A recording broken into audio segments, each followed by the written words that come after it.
What's up, everybody? This is Gilly Sniper 300, and we're going to talk today about spray rattle can camouflage paint jobs on guns. These are pretty cheap paint jobs here, but I've had a few comments from people asking how they were done, and it's actually cheap and easy and kind of fun. And so I'm just going to show you guys kind of how I do it. I painted this Mossberg 500 here before I put the new barrel on it, so I'm not gonna do that great of a job on this. I'm just gonna paint pretty much the barrel.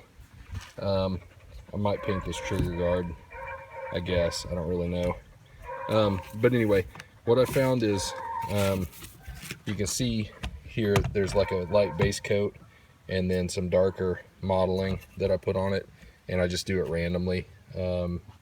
And the way I get the modeling is using an old mesh laundry bag that I cut apart.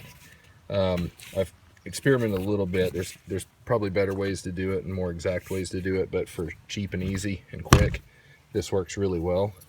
And you can wrap it around, you can move it. I've even held it in my hands and sprayed, moved it, sprayed, moved it, sprayed, with pretty good effect. I also experimented with, this is kind of that matting that you put in a toolbox to keep your tools from running around.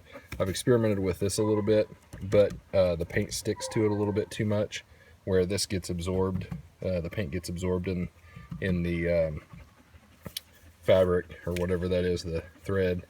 And while you can get, paint lines on down the row from it sticking to the thread, it actually gets absorbed most of the way in there. Where on here it just kind of runs around on it, so then if you move it, it'll actually put paint on your gun where you don't want it, and it gets all over the place. So first thing you want to do, real quick, let's talk about obviously everybody knows about the camouflage matte paints. Those are best. I've also used some other colors that are sort of camo looking. These are actually satin finish, so they're not best, but you really want matte. But these work. They're just, I don't really like that color so much. It turns out, I don't know, it just looks a little odd. I also have a tan color that I've used. There was this Krylon stuff that was too light, so I didn't really like that. But anyway, you guys know what I'm talking about. Cheaper the better. First thing you want to do is tape off what you don't want painted, and what I typically do is I'll plug up the bore, and I will cover up any sights that I've got. You can see up here that I wasn't real exact with it because I don't care that much. I just kind of put tape where I don't want paint and get it close, because at the end of the day, I'm trying to get paint on it. I'm trying to break up the outline and all that kind of stuff. I'm not that meticulous about it because this stuff wasn't bought to be put in a display case or anything like that. It was bought so that I could take it out in the woods and use it, and it's going to get scratched up and whatnot. So anyway, I'm going to put some tape on here and then show you guys what that's all about. Alright guys, for the bores I usually use foam earplugs in the ends of like the rifles, but since this is a big 12 gauge shotgun, I just rolled this sticky side out, and it's just a big wad of tape, and you can actually roll it up and pinch it to be smaller if you need to, and it's good if it's tapered, and then you just kind of wedge it up in there. Again, the idea is just to keep the paint out. It's not, and I honestly don't even care if it keeps all of the paint out. I just want it to keep most of the paint out. Okay, real quick before I get into the base coat, you can see where I taped off this a little bit more meticulously last time. That's kind of what we're going for on the taping. First you're going to do your light base coat. I usually do just kind of a desert tan base coat. Don't forget to shake up the can. And it's usually best to start in your recessed areas and hard to get areas and kind of dust them first.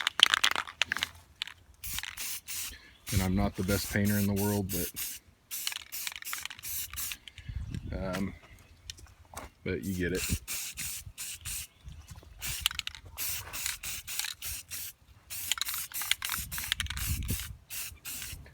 Kind of go from different angles. kind of downwind right now, but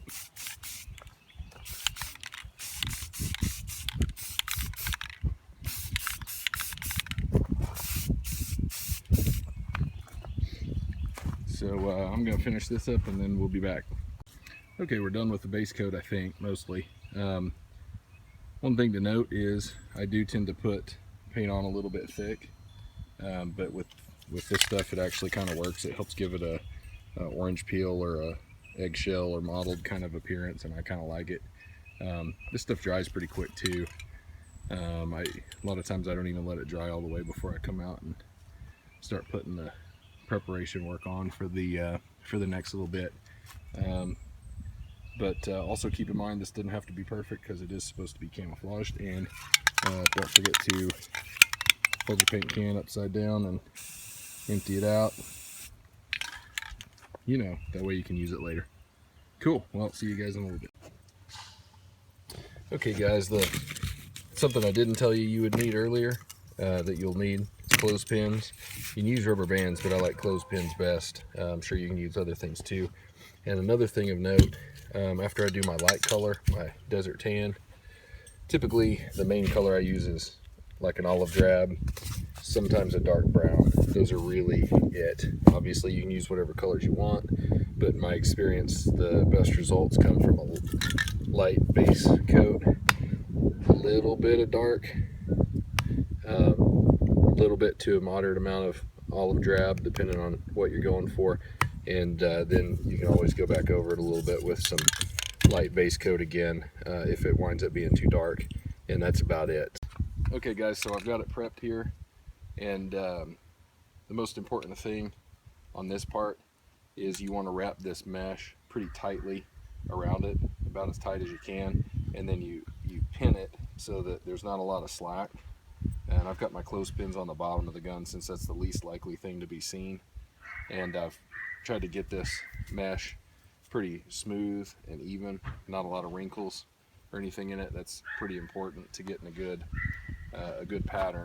The next thing to keep in mind is that at this stage I tend to spray a little bit close, but at this stage you really just want to do real quick dustings from a distance. You might do it a few times, but you don't want to get too close, because if you get too close a large amount of paint will go through the hole and it'll spread.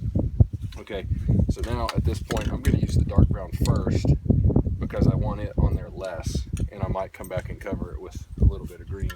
So we've got these guys shook up already, so I'm just going to try to paint a few kind of stripes, and I also tend to go at angles, so the length of the gun is here, and I'll want to try to break it up a little bit by going across it or at angles. Going across it winds up giving you like a tiger stripe pattern, so I'll do angles, and then I might do an angle and then pick it up and do another angle to make sort of like an L shape or some kind of a curve like that.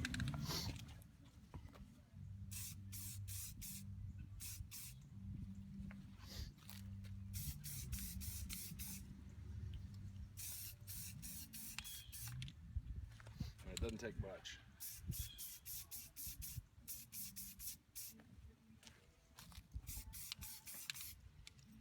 And again, if you wind up making it too dark, you can always come back later and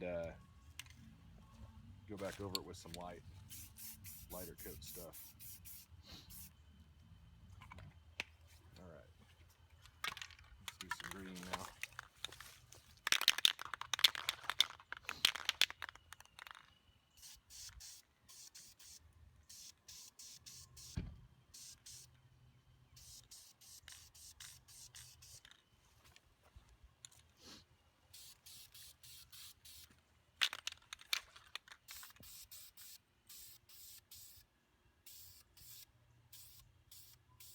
Don't go the same direction every time.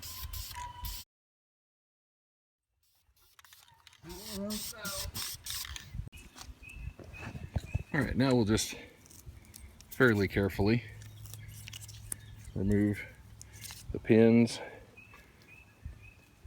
peel that back.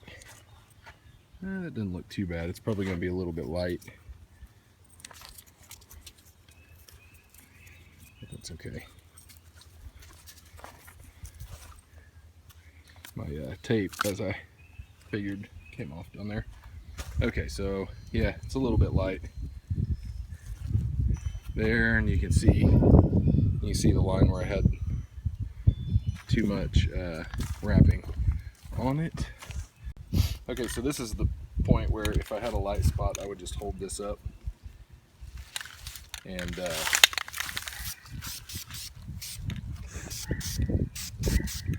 kind of spray it and make some of that light area go away. It's so hot. Okay, so right here where this line is, this hard line, I want to get rid of that, so I'm just kind of going over that with some green to hide it. Okay, so we've darkened up the light spots, covered up the line a little bit.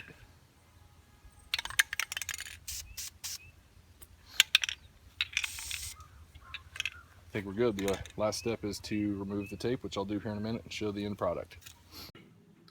Okay guys, here's the finished product. Obviously not perfect, but perfect was never the goal. Otherwise we wouldn't use rattlecan paint.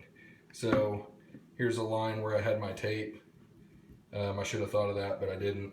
It's kind of hard to avoid. Usually when you're painting a whole gun, that's not going to be really an issue. So since I was just trying to clean up this gun a little bit and make it a little bit more camouflaged and show you guys how to do it, not that big of a deal. If I could give a couple more tips, I would say number one, don't be afraid of messing up a gun. If you have made the choice to spray your gun with rattlecan paint, then you should certainly not be afraid of messing it up. If you are afraid of messing it up, you might pay somebody to Cerakote it or something like that. The beautiful thing about this is that you can redo it very easily and very cheaply. If I don't like the way this turns out, I just go back over it with my tan and then I try again. I've repainted my first AR. I think I painted it 3 times and finally got it where I kind of liked it. I have done Cerakote. Obviously that's a much more intense process. It's more expensive, takes a lot more prep work, takes special tools, takes a lot of time. It's kind of stressful for me, and at the end of the day I don't care that much. I'm not going for something that looks fancy.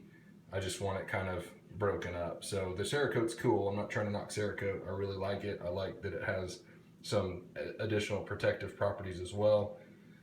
But for my tastes, this is the way to go. Because this that I painted here, which again, it's just half the gun and I didn't have to tape off all of this here, or this like I did last time. So it was easier to prep for, but it took me an hour and a half and most of that was waiting time. I think the first time I painted my AR, taping probably took 45 minutes because I was being a little bit more meticulous. Painting probably took a couple hours, including wait time. And then I probably touched it up for 30 minutes and was done. So in not even an afternoon, you can have a gun painted using this method. So anyway, hopefully this is helpful. There's not a secret science to this. It's just basically experimentation. So another thing a lot of people like to do, sorry, I'll add this. I've never really done this, but you can do like decals. You can make them out of masking tape. I'll actually, well, I did on one gun. I layered masking tape, painter's tape, cut out a little decal, and I put it on the side of the receiver. And then I went over everything with the mesh, and wound up looking pretty cool. Some people will do the mesh, but they'll also put like leaf shapes down over the mesh. That way you could do like an olive drab back coat, put a leaf over it, throw the mesh over it, then paint all your other stuff, and you'll wind up with these like mottled shapes, but they'll be kind of leaf designs. So anyway, all right guys, hope it was helpful. Thanks.